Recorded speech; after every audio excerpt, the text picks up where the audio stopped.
Houve um dia específico em que sua mãe tomou posse da sua identidade. Você não se lembra, é claro. Aconteceu antes de você ter as palavras para descrever. Antes de ter consciência suficiente para entender o que estava acontecendo. Mas esse dia existiu, e tudo que você se tornou depois foi consequência direta dele.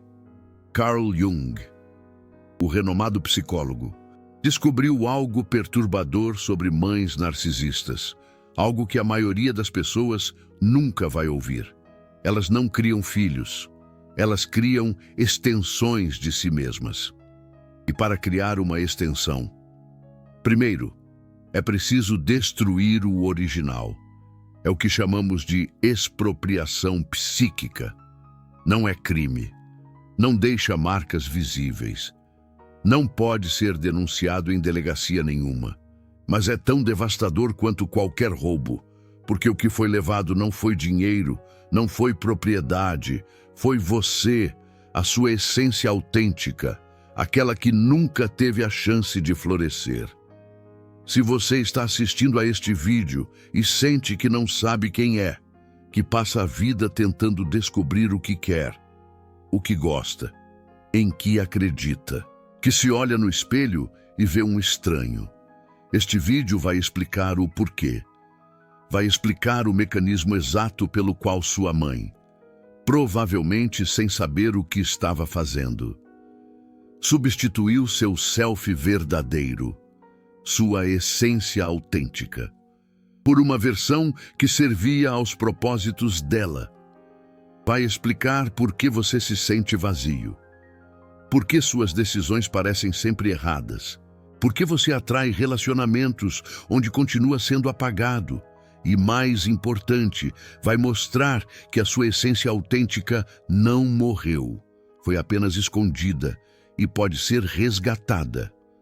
A sincronia psíquica é um conceito que Jung usava para descrever a fusão psíquica natural entre mãe e bebê nos primeiros anos de vida, até aproximadamente os 7 anos. A criança não tem separação clara entre o eu e o outro. Ela absorve tudo da mãe como se fosse dela mesma. Emoções, crenças, medos, desejos. Isso é normal. Isso é necessário para o desenvolvimento. O problema acontece quando a mãe não permite que essa fusão termine. Quando? Em vez de gradualmente deixar a criança se separar e se tornar um indivíduo, a mãe mantém a fusão. Mantém a criança como parte de si mesma. Usa a criança para completar seus próprios vazios, realizar seus próprios sonhos não vividos, curar suas próprias feridas. A mãe narcisista não vê a criança como uma pessoa separada. Ela a vê como uma extensão, como um braço a mais do seu próprio corpo. E assim como você não pergunta para seu braço o que ele quer fazer hoje, a mãe narcisista não pergunta para a criança. Ela decide. Decide quem a criança é. Decide do que a criança gosta. Decide o que a criança sente. E a criança, que ainda está em fase de fusão, absorve essas decisões como se fossem verdades sobre si mesma. Você gosta de piano, você quer ser médico, você é tímida, você é sensível demais, você precisa de mim. A criança não questiona. Crianças não questionam mães. Crianças pequenas nem têm capacidade cognitiva para questionar. Elas simplesmente aceitam.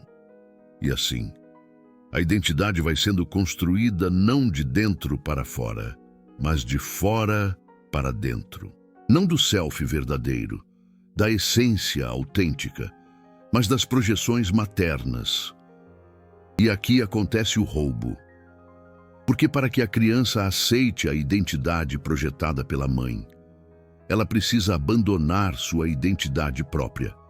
Precisa ignorar seus próprios impulsos, suas próprias preferências, seus próprios sentimentos. Precisa aprender a não confiar em si mesma. Precisa aprender que o que ela sente não é o que ela realmente sente, que o que ela quer não é o que ela realmente quer, que quem ela é não é quem ela realmente é. A mãe sabe melhor. A mãe sempre sabe. E assim, o self verdadeiro vai sendo empurrado para a sombra, vai sendo substituído por um self falso, uma construção, uma performance, uma máscara que a criança usa por tanto tempo. Esquece que é máscara. Jung chamava isso de identificação com a persona. A persona é a máscara social que todos nós usamos para navegar o mundo. Todos temos personas. O problema acontece quando a pessoa se confunde com a persona, quando não sabe mais quem é por baixo da máscara, quando a máscara gruda no rosto de forma tão completa que removê-la parece impossível. E é exatamente isso que acontece com crianças de mães narcisistas. A máscara que a mãe projetou nelas se torna tão integrada que elas acreditam ser aquilo, acreditam que aquelas preferências são suas, que aqueles sonhos são seus, que aquela personalidade é delas. Não percebem que estão vivendo a vida de outra pessoa, a vida que a mãe queria viver, a vida que a mãe não conseguiu viver. Deixe-me contar sobre uma mulher chamada Ana Clara. Não é seu nome verdadeiro, mas sua história é real. Ana Clara tinha 38 anos quando veio para a análise. A queixa inicial era vaga. Ela disse que se sentia perdida, que não sabia mais quem era, que tinha construído uma vida que parecia perfeita por fora. Casamento estável, 2 filhos, carreira de sucesso como advogada, mas que por dentro sentia um vazio que não conseguia explicar. Disse que acordava todos os dias com uma sensação de estar vivendo a vida de outra pessoa, de estar atuando em um papel que não escolheu, de ser uma impostora na própria existência. O analista perguntou sobre a infância. Ana Clara começou a contar a história que sempre contava. Infância maravilhosa, mãe dedicada, família unida, nenhum trauma. Mas o analista percebeu algo estranho. A forma como Ana Clara descrevia a mãe era excessivamente positiva, perfeita demais, sem nenhuma falha, sem nenhuma sombra. E quando o analista perguntou sobre conflitos, sobre momentos difíceis, sobre vezes em que Ana Clara discordou da mãe, ela ficou em silêncio. Não conseguia lembrar de nenhum. 38 anos de vida. E nenhuma memória de ter discordado da mãe. Nenhuma memória de ter dito não. Nenhuma memória de ter sido ela mesma em oposição ao que a mãe queria. O analista começou a investigar. Pediu para Ana Clara contar sobre suas escolhas de vida. Por que se tornou advogada? Ana Clara respondeu que sempre quis ser advogada. O analista perguntou mais. Quando você percebeu que queria ser advogada? Ana Clara pensou. A primeira memória que veio era da mãe dizendo que ela seria uma ótima advogada, que tinha talento para argumentar, que a profissão era perfeita para ela. Ana Clara tinha 8 anos nessa memória e desde então nunca questionou. Simplesmente seguiu o caminho que a mãe havia traçado. O analista continuou. E seu marido? Como vocês se conheceram? Ana Clara contou que a mãe havia apresentado, que a mãe sempre dizia que ele era perfeito para ela, que era o tipo de homem que ela precisava. Ana Clara havia concordado. Namoraram, noivaram, casaram, tudo conforme o roteiro que a mãe havia aprovado. E os filhos? O analista perguntou. Quantos você queria ter? Ana Clara parou. Ficou em silêncio por um longo tempo. Finalmente disse, minha mãe sempre quis 2 netos, um menino e uma menina. E foi exatamente o que Ana Clara teve.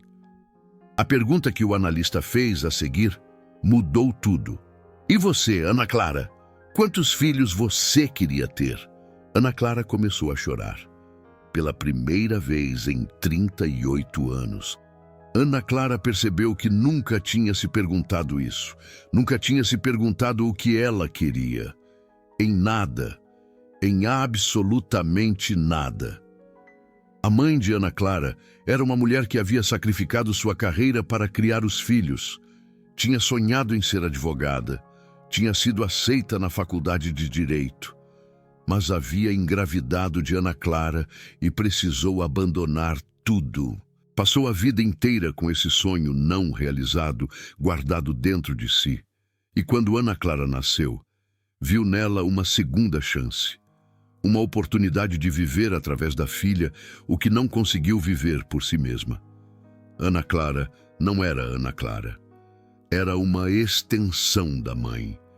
Era o veículo através do qual a mãe finalmente realizaria seu sonho interrompido. Carl Jung chamava esse fenômeno de projeção. Os pais projetam nos filhos suas próprias partes não vividas, seus sonhos não realizados, suas sombras não integradas. Isso acontece em algum grau em todas as famílias. Todos os pais projetam algo nos filhos.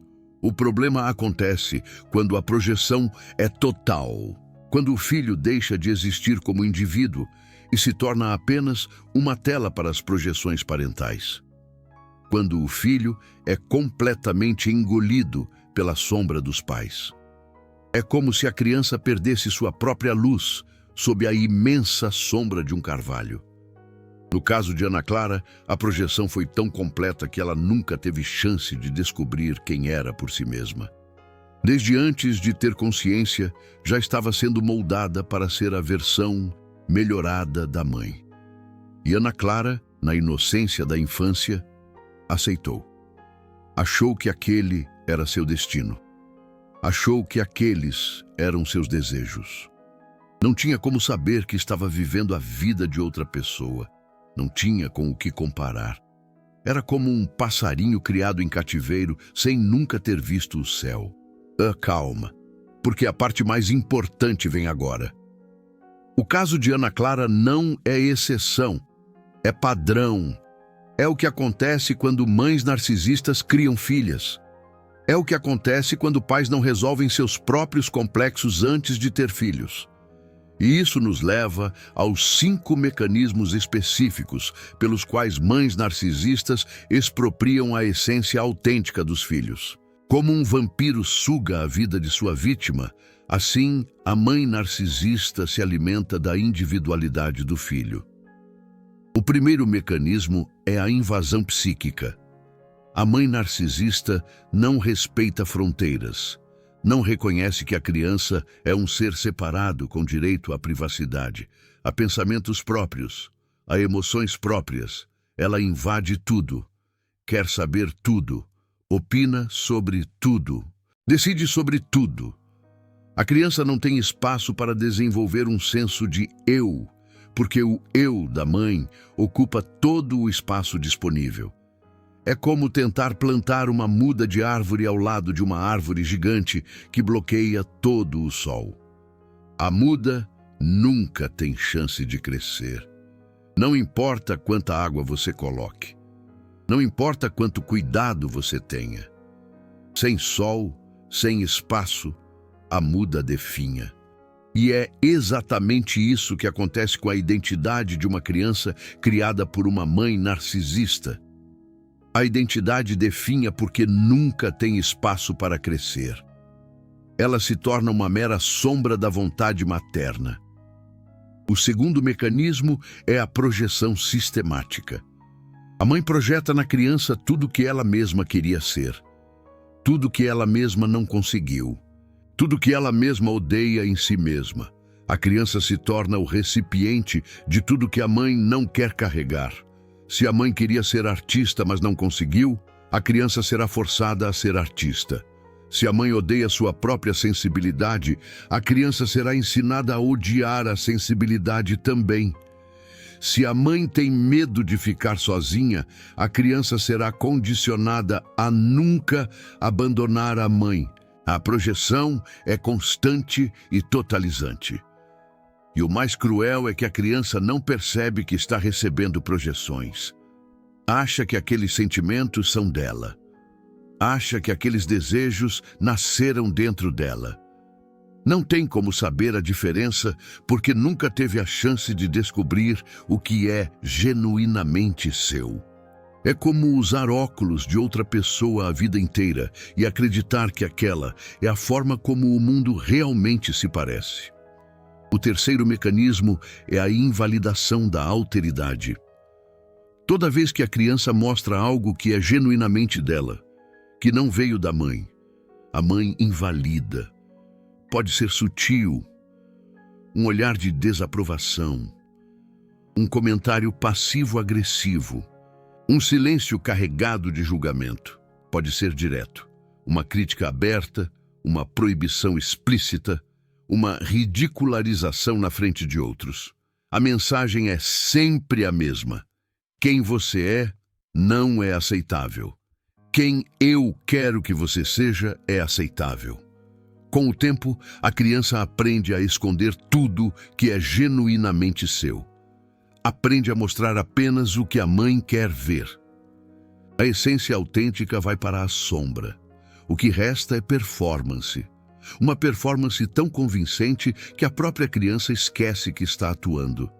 É como usar uma máscara por tanto tempo que você se esquece do seu verdadeiro rosto.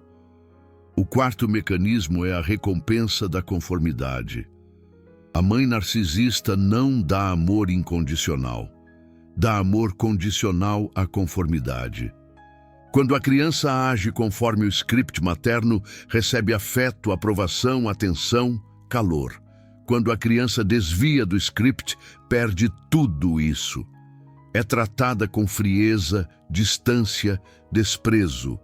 O cérebro infantil aprende rápido.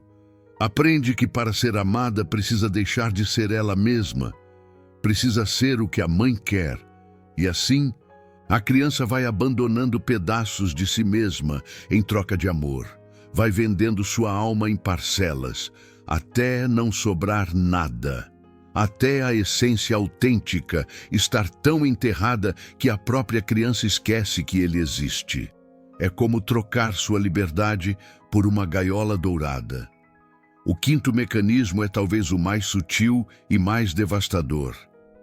É a colonização do discurso interno. A mãe narcisista não apenas diz para a criança quem ela é, ela instala uma versão de si mesma dentro da mente da criança. Uma voz crítica que continua falando mesmo quando a mãe não está presente, mesmo quando a mãe morre, mesmo décadas depois. Essa voz diz coisas como: você não é boa o suficiente, você precisa fazer melhor, você deveria ter vergonha. O que os outros vão pensar? Você me decepcionou. Depois de tudo que eu fiz por você, a criança cresce e se torna adulta, mas a voz continua lá, decidindo, julgando, controlando, criticando. A expropriação psíquica se completa quando a vítima se torna seu próprio carcereiro. Quando não precisa mais da mãe para ser controlada porque internalizou a mãe completamente. A mãe agora vive dentro da mente. E a pessoa nem percebe que aquela voz crítica não é dela. Acha que é consciência. Acha que é bom senso. Acha que é ela mesma falando. Não sabe que é a mãe, falando através dela, controlando de dentro. É como ter um parasita mental que se alimenta da sua autoestima. Ana Clara reconheceu todos os 5 mecanismos em sua própria história. A invasão psíquica. A mãe sempre sabia tudo sobre sua vida. Lia seu diário, abria suas cartas, escutava suas conversas telefônicas. A projeção sistemática, a carreira de advogada que nunca foi escolha sua. A invalidação da alteridade. Todas as vezes que quis algo diferente do que a mãe queria e foi ignorada, ridicularizada ou punida com frieza. A recompensa da conformidade. O amor que só vinha quando ela agia conforme esperado. E a colonização do discurso interno. A voz da mãe que até hoje, aos 38 anos, continua dentro da cabeça dela, julgando cada decisão e criticando cada movimento. O analista explicou para Ana Clara que o que ela estava experimentando tinha um nome em psicologia junguiana. Chamava-se falha na individuação. Individuação é o processo pelo qual uma pessoa se torna quem realmente é, separada dos pais, diferenciada da família de origem. É o caminho árduo para a descoberta da própria essência, integrada com sua própria essência autêntica. É um processo que deveria acontecer naturalmente ao longo da adolescência e início da vida adulta. Mas para filhos de mães narcisistas, esse processo é bloqueado, porque individuação requer separação. E separação é exatamente o que a mãe narcisista não pode tolerar. A mãe de Ana Clara tinha pânico de ser abandonada. Tinha sido abandonada pelo próprio pai aos 6 anos. Nunca processou essa ferida. E quando Ana Clara nasceu, viu nela a chance de finalmente ter alguém que nunca a abandonaria. Mas para garantir isso, precisava manter Ana Clara presa. Precisava impedir que Ana Clara se tornasse uma pessoa separada, com vontade própria. E assim, sem perceber, sem maldade consciente, a mãe de Ana Clara roubou a individuação da filha. Expropriou psiquicamente a chance de Ana Clara se tornar Ana Clara. O paradoxo é cruel. A mãe que mais tem medo de ser abandonada cria o filho que mais tarde vai precisar abandoná-la para sobreviver psicologicamente. A mãe que mais quer manter o filho perto cria o filho que vai carregar ressentimento profundo por ter sido engolido. A mãe que mais projeta amor está, na verdade, projetando necessidade. E a criança sente isso. Sente que aquele amor não é sobre ela, é sobre a mãe. Sente que está sendo usada, como um espelho que reflete o que a mãe precisa ver. Lembra quando falei que a essência autêntica não morreu, que foi apenas escondida? Isso é crucial. Carl Jung acreditava que o self, a essência autêntica, é indestrutível. Pode ser reprimido, pode ser enterrado, pode ser ignorado por décadas, mas nunca pode ser completamente destruído. A essência autêntica de Ana Clara ainda existia. Estava lá, esperando ser encontrada. A prova disso era exatamente o vazio que ela sentia. O vazio não era ausência, era a presença de algo que estava faltando. Era a essência autêntica gritando para ser resgatada, como um farol perdido na escuridão. A análise de Ana Clara foi longa e dolorosa. Não existe atalho para resgatar uma identidade roubada. O primeiro passo foi reconhecer que a mãe maravilhosa da narrativa oficial era, na verdade, uma mãe que havia roubado sua identidade. Isso não significava que a mãe era má pessoa. Significava que o amor da mãe tinha sido distorcido por suas próprias feridas não curadas, como uma lente embaçada que distorce a realidade. O segundo passo foi identificar as projeções. Uma por uma, Ana Clara precisou questionar cada preferência, cada escolha, cada crença. Isso é realmente meu ou é da minha mãe? Eu realmente quero isso ou fui condicionada a querer? Eu realmente gosto disso ou aprendi a gostar para agradar? Esse processo foi exaustivo e desorientador. Ana Clara passou meses sem saber quem era, sem saber o que queria, e flutuando em um vazio de identidade. Mas esse vazio era necessário. Era o espaço que precisava ser limpo antes que a essência autêntica pudesse emergir. como um terreno baldio pronto para ser cultivado. O terceiro passo foi experimentar. Ana Clara começou a fazer pequenas coisas que nunca tinha feito. Coisas que a mãe desaprovaria. Coisas que não faziam parte do script materno. Cortou o cabelo de um jeito que a mãe odiaria. Começou a ler livros que a mãe acharia perda de tempo. Experimentou hobbies que nunca tinha considerado. Cada pequena transgressão era um ato de recuperação de identidade. Cada escolha própria, por menor que fosse, era um tijolo na construção de uma essência autêntica que nunca teve permissão de existir, como um pássaro aprendendo a voar depois de anos preso em uma gaiola. O quarto passo foi o mais doloroso. Foi confrontar a mãe, não no sentido de brigar ou acusar, mas no sentido de estabelecer limites, de dizer não, de discordar, de existir como pessoa separada na presença da mãe. A mãe não reagiu bem. Mães narcisistas nunca reagem bem quando o suprimento narcísico começa a se separar. Houve chantagem emocional. Houve acusações de ingratidão. Houve ameaças veladas de retirar amor. Houve a frase clássica que todas as mães narcisistas usam: depois de tudo que eu fiz por você. Ana Clara precisou aprender a tolerar a culpa. Precisou aprender que a culpa que sentia não era dela. Era a culpa narcísica que a mãe havia instalado nela para mantê-la presa. Era a ferramenta de controle que a mãe usava inconscientemente. Tolerar essa culpa sem ceder foi o ato mais difícil e mais libertador da vida de Ana Clara. Como romper correntes invisíveis. Você acabou de descobrir como mães narcisistas roubam a identidade dos filhos. A maioria das pessoas nunca vai ouvir isso. Cada vídeo como este custa horas de pesquisa profunda em Jung, em psicologia do desenvolvimento, em trauma relacional. Informação assim foi ignorada por décadas porque confronta algo sagrado, a figura da mãe. Ninguém quer ouvir que mães podem destruir filhos, que amor materno pode ser tóxico. O super thanks ali embaixo não é só apoio financeiro.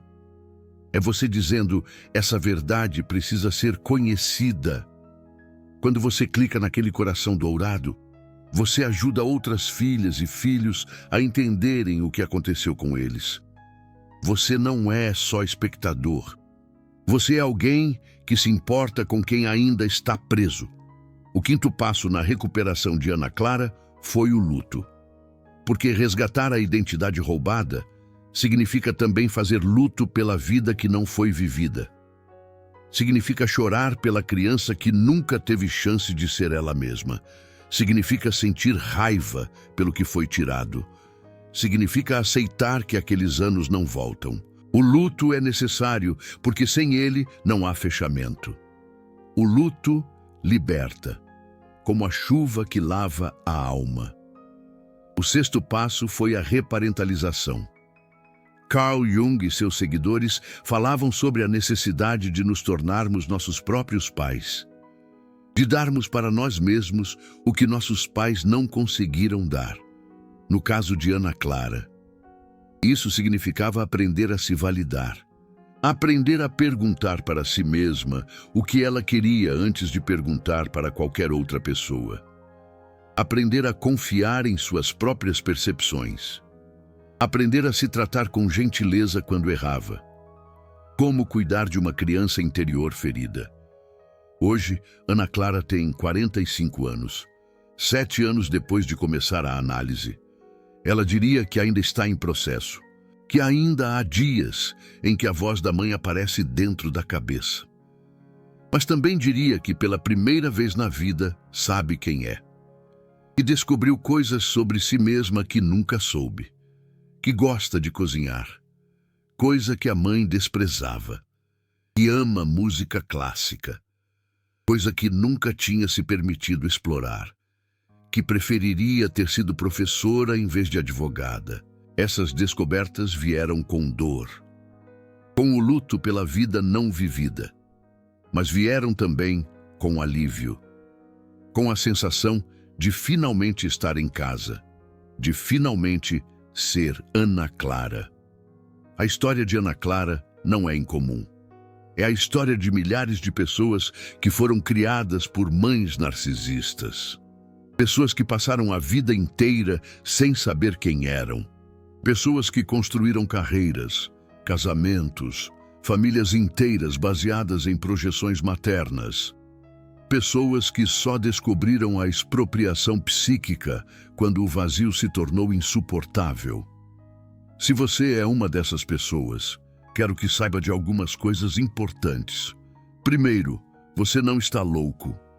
A sensação de não saber quem você é não é frescura, não é falta do que fazer, não é ingratidão. É consequência real de um processo real de expropriação psíquica que aconteceu na sua infância. O que você sente tem nome, tem causa, tem explicação. E não é culpa sua. Segundo, sua mãe provavelmente não sabia o que estava fazendo. Isso não a absolve, mas ajuda a entender. Ela estava repetindo o que foi feito com ela. Estava tentando curar suas próprias feridas através de você. Estava fazendo o melhor que conseguia, com as ferramentas que tinha. Infelizmente, o melhor dela foi devastador para você. Terceiro, a essência autêntica não morreu. Está lá, esperando. O vazio que você sente não é a ausência de essência autêntica. É a essência autêntica tentando ser ouvida, tentando emergir, tentando voltar para casa. Você pode ajudá-la a voltar, através de terapia, através de autoconhecimento, através de pequenos atos diários de autenticidade, através da coragem de descobrir quem você realmente é, mesmo que isso signifique decepcionar a mãe. Quarto, a individuação ainda é possível. Não importa a sua idade, não importa quanto tempo você viveu a vida da sua mãe. Nunca é tarde para se tornar quem você realmente é. O processo é doloroso, é longo, é cheio de recaídas, mas é possível e vale a pena. Porque a alternativa é passar o resto da vida no vazio e morrer sem nunca ter vivido como você mesmo. E para as mães que estão assistindo, para aquelas que reconhecem algo de si mesmas nessa descrição, não é tarde para mudar. Não é tarde para começar a ver seu filho como pessoa separada. Não é tarde para parar de projetar. Não é tarde para deixar seu filho ser quem ele é, mesmo que isso seja diferente do que você queria. O maior presente que uma mãe pode dar é a permissão para o filho existir. A permissão para ser diferente, a permissão para discordar, a permissão para ir embora. Paradoxalmente, essa permissão é o que faz o filho querer ficar, porque só ficamos de verdade perto de quem nos permite ser livres. Carl Jung disse uma vez que a maior carga que uma criança pode carregar é a vida não vivida dos pais. Essa frase resume tudo o que falamos hoje. A mãe narcisista transfere para a criança o peso de tudo que ela mesma não conseguiu ser. E a criança aceita carregar. Carrega até não conseguir mais, até a alma gritar de vazio, até não ter mais escolha a não ser confrontar a verdade. A verdade é dolorosa, mas a verdade liberta. E a verdade é que muitas mães, por suas próprias feridas não curadas, fazem a expropriação psíquica dos filhos, não por maldade, não por escolha consciente, mas por dor, por desespero, por falta de consciência. Entender isso não é desculpar, é contextualizar. É sair da posição de vítima e entrar na posição de adulto que pode fazer escolhas próprias, que pode interromper o ciclo, que pode decidir não passar adiante a mesma carga que recebeu. O ciclo geracional da expropriação psíquica só se interrompe com consciência. A mãe de Ana Clara fez a expropriação psíquica de Ana Clara, porque a avó de Ana Clara havia feito a expropriação psíquica da mãe de Ana Clara, e assim por diante, por gerações. Ninguém sabia o que estava fazendo. Ninguém tinha palavras para nomear. Ninguém tinha consciência para interromper, até que alguém acorda. Até que alguém sente o vazio forte demais para ignorar. Até que alguém encontra um vídeo como esse, ou um livro, ou um analista, que finalmente dá nome ao que sempre sentiu, mas nunca soube explicar. Você pode ser essa pessoa. Você pode ser quem interrompe o ciclo na sua família. Não precisa confrontar sua mãe, não precisa brigar, não precisa acusar. Precisa apenas se tornar consciente. Precisa apenas começar o longo processo de descobrir quem você realmente é. Precisa apenas dar para seus filhos, se tiver ou vier a ter, a permissão que você nunca recebeu, a permissão de serem eles mesmos. A próxima geração de crianças sem identidade está sendo criada neste momento. Em casas onde mães veem filhos como extensões. Em famílias onde individuação é tratada como traição. Em lares onde a pergunta "o que você quer?" nunca é feita de verdade. Você pode ajudar a interromper isso, compartilhando esse vídeo, conversando sobre esse tema, quebrando o silêncio que protege a expropriação psíquica geracional. Cada pessoa que acorda ajuda outras pessoas a acordar, e assim, pouco a pouco, o ciclo vai se enfraquecendo, e crianças começam a ter chance de serem elas mesmas. Se esse vídeo mexeu com algo dentro de você, se você reconheceu sua própria história ou a história da sua mãe, deixe um comentário. Me conta. Em que momento você percebeu que não sabia quem era? Ou ainda não percebeu e esse vídeo foi o primeiro passo? Quero ler cada história. Quero saber que esse vídeo chegou nas pessoas que precisavam ouvir.